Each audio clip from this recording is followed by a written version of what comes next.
I'm curious if this situation sounds familiar to you. You listen to a new podcast in English and you love it. In fact, maybe you even get a bit addicted to it, a podcast like Serial or Unlocking Us.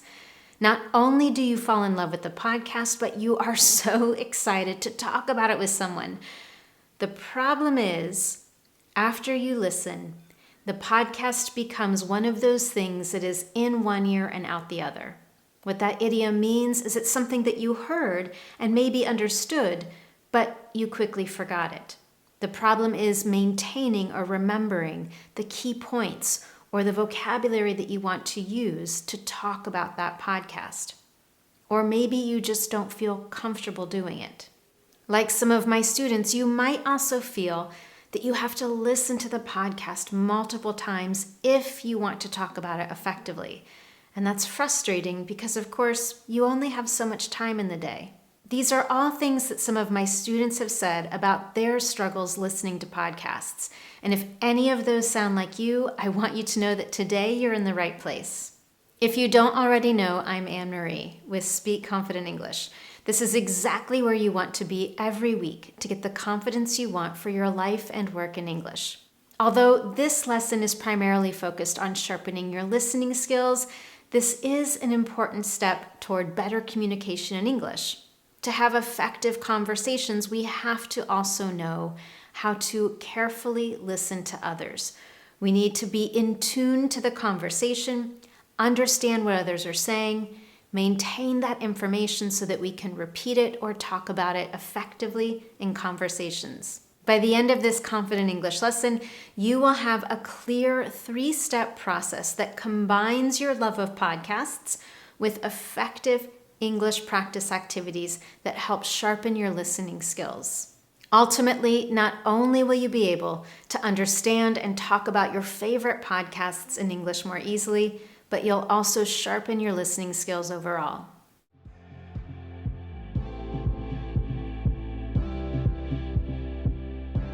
Before we dive in today, I want to remind you that it is 100% okay to listen to podcasts simply for entertainment, without a specific goal in mind or without trying to practice specific listening skills. However, when you want to commit some of your English practice time to improving your listening skills using podcasts, here is a simple 3-step process to follow. Number 1, choose the right podcast. Number 2, level up your listening skills with effective practice activities. And number 3, set yourself up for success with good habits. Let's talk a little bit more about each one of those steps, and along the way, I will give you simple step-by-step activities that you can practice anytime. So let's go back and start with number 1, how to choose the right podcast if you are using it to improve your listening skills. First, always identify a topic that is interesting to you. Just because someone else recommends a podcast doesn't mean that you'll love it, and that's okay. When you're practicing your English skills, it's really important that you enjoy what you're learning, especially at your level. Choosing a podcast that isn't interesting to you is ultimately going to lead to boredom and possibly even giving up on your practice. The activities that I'll share with you today, you can use with any podcast that you already enjoy, or if you're looking for a new one, I have a very long list of recommendations on my website. To get that list of recommended podcasts, simply visit this lesson on the Speak Confident English website with the link below the video. As you consider topics that are of interest to you, I also want you to think about your ultimate goal for a specific activity. This doesn't mean your goal in general. You might have multiple goals in your listening skills. But when you sit down to practice for 15 or 20 or 30 minutes, I want you to think about one specific goal. Do you want to increase your vocabulary on a specific topic? Or perhaps you're working to comprehend native speakers more easily. All of those goals might influence the podcast that you choose. The third factor you should consider when you're trying to choose the right podcast to improve your listening skills is to think about how long you can dedicate to listening to a specific episode. If you have 15 or 20 minutes to dedicate to your practice, then choosing a podcast that is short or a podcast that can easily be broken up into smaller components is your best choice. After you've selected the right podcast for you, the second step in this process is to level up your listening skills with effective practice activities. In this section, I want to talk about 3 different practice activities that you can do to sharpen those listening skills and retain what you've learned. In other words, remember what you've learned in the podcast, whether it's new vocabulary or the key points that the speaker shares, so that you feel comfortable talking about it in conversations after you listen. Now, before I share these practice activities with you, I want you to remember that each of these is a separate practice activity. Rather than combine them all at one time, I recommend that you stay mindful of each separate activity. One activity is focused more on vocabulary building. Another activity is focused more on sharpening your ability to understand the key points. All of these are fantastic goals to have for your listening skills in English, but they are different skills, and as a result, they require a different approach. If you want to do all of these, what I recommend is choose one podcast, one episode, and use the same podcast for 3 or 4 days in a row. And each day, choose one of these activities so that you're focused on a specific kind of listening. So let's start with practice activity number 1. Listen for overall gist. What that means is to listen for the big picture, the main idea. In this kind of listening, you're not focused on the tiny little details, but rather understanding what the main message is of the speaker. When you're working to improve your listening skills for capturing those main ideas, here's what you can do. First, of course, choose your podcast. And second, before you start to listen, begin to prepare a little mind map. Rather than try to listen, understand, and remember everything without any help, it's much better to write down some of the key words or key ideas while you're listening. This helps commit those important ideas to your memory. It also becomes something that's easy to visualize. So in 2 or 3 days, when you're in a conversation with a coworker, you can start to picture or visualize the mind map that you created while you were listening, and it begins to bring those key words or important points to your memory.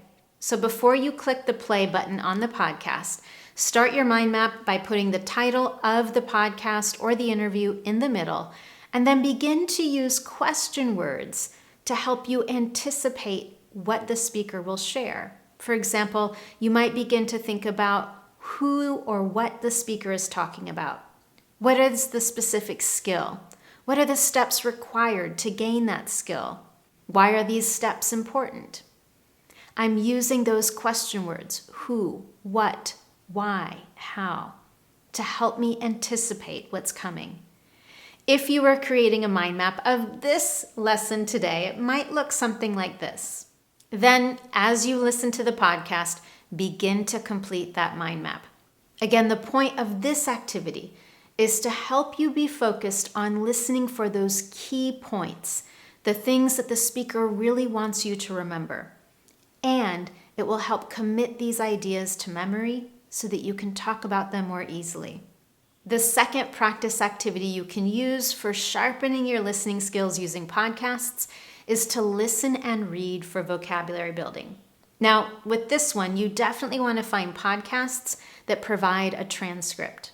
With this activity, combining listening skills and vocabulary building, you'll want to listen and read the transcript together. As you do that, I want you to highlight, circle, write down any of the words that are new to you or that you want to remember.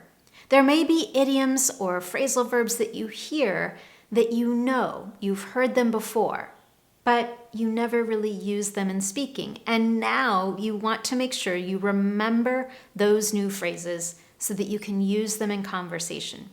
So as you listen and read the transcript, have a tool available that will allow you to highlight or write down those phrases that you want to remember. Once you're finished listening, go back and review any of the words that you've highlighted.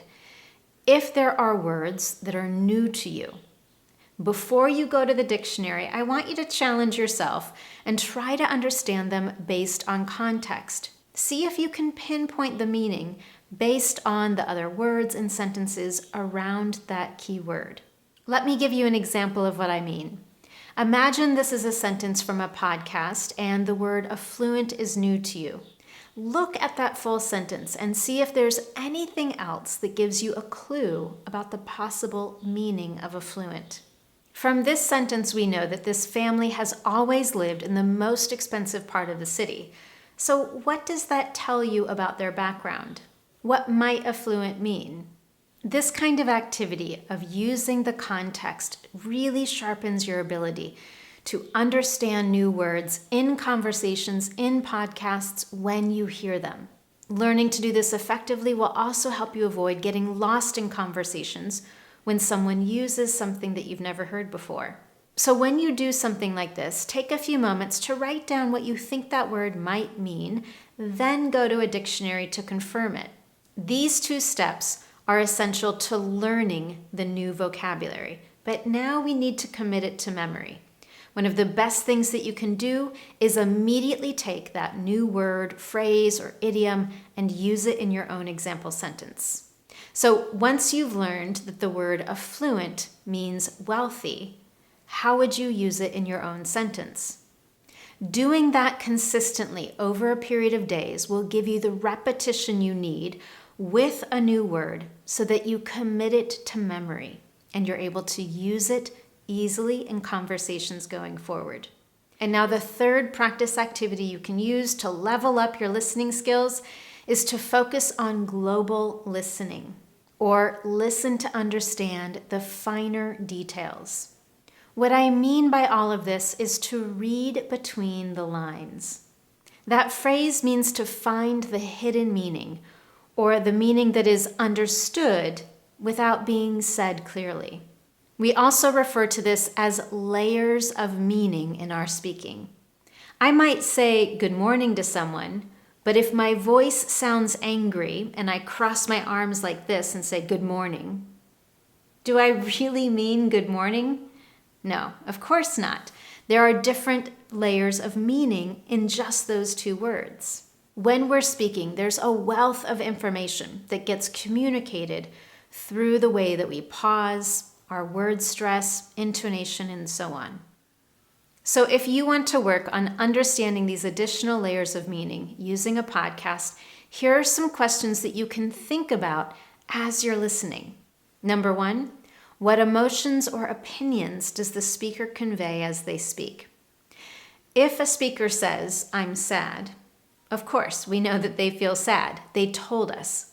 But sometimes the speaker doesn't say, "I'm sad," but we hear it in their voice. And that's what I want you to pay attention to. What do you hear in their voice? To answer that question, you may need to go back and listen to that short segment again to see what exactly happened that told you how they felt or what their real opinion was. Was it a pause, some sort of emphasis, or some unexpected intonation? See if you can pinpoint how the speaker used her voice to communicate that layer of meaning. As you consider that, you can also think about what is being communicated through intonation and stress. Is the speaker communicating power, humor, disbelief, or certainty? As you listen, take notes on what you hear. Not only does this activity help to sharpen your ability to listen and read between the lines, but once you understand how speakers use their voice to communicate other layers of meaning and emotion, you can begin to utilize those same skill sets in your own communication. All right, now that you know all about choosing the right podcast and 3 different activities you can use to level up your listening skills, let's talk about step number 3. Set yourself up for success with good habits. Practicing all of this just one time is great, but it isn't going to improve your listening skills. Like anything in life, if you want to improve and really make progress, it has to become a habit, something that you do consistently. So, how can you utilize podcasts effectively to build those good habits? Strategy number 1 is to be realistic and fit your listening practice into your lifestyle. If you only have a little bit of time on your way to work or when you're walking the dog in the afternoon, that's perfectly fine. And you can choose the activity that will fit your time constraints the best. Of course, if you're driving to work, that's not the best time to focus on building vocabulary because you definitely should not be reading a transcript while you're driving. But that could be a great time where you focus on listening to those finer details or layers of meaning because you don't need to be writing anything down. Strategy number 2 is to take advantage of playback speed. If you're working on understanding native speakers more easily, don't be afraid to slow down the playback speed so that you can hear the speaker clearly and become comfortable with how they speak. As you adjust and sharpen your listening skills, you can then begin to speed up the playback speed either to a normal speed or even faster. Using the playback speed to your advantage will definitely reduce how often you have to go back and listen to the whole podcast again or repeat a specific segment to catch what the speaker said. Ultimately, it'll save you time. Strategy number 3 for setting yourself up for success with good habits is to meet with friends and reflect on what you've learned. Maybe even listen to a podcast with some of your friends and set aside time to talk about it. By creating that time to meet with friends and talk about what you've learned, not only are you automatically building in accountability, which helps with developing a consistent habit, but you're also creating an opportunity to get confident in talking about what you've learned, reusing some of the vocabulary, and it's super fun. The last strategy in setting yourself up for success by building good habits is to be patient with yourself. Progress does not happen overnight. It takes time and consistent practice. And with that, you have a 3-step process to improve your English listening skills using podcasts, plus 3 activities you can use anytime you want.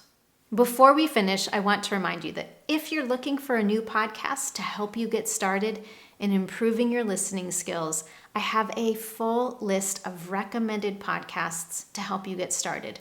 You can find that list at the Speak Confident English website. Just use the link below the video, and while you're there, be sure to share your favorite podcast with me and everyone else in the Confident English community. If you found this lesson useful to you today, as always, I would love to know, and you can tell me in one very simple way. Give this lesson a thumbs up here on YouTube, and while you're at it, subscribe to this channel so you never miss one of my Confident English lessons. Thank you so much for joining me. Have a fantastic time getting addicted to a brand new podcast in English, and I'll see you next time for your Confident English lesson.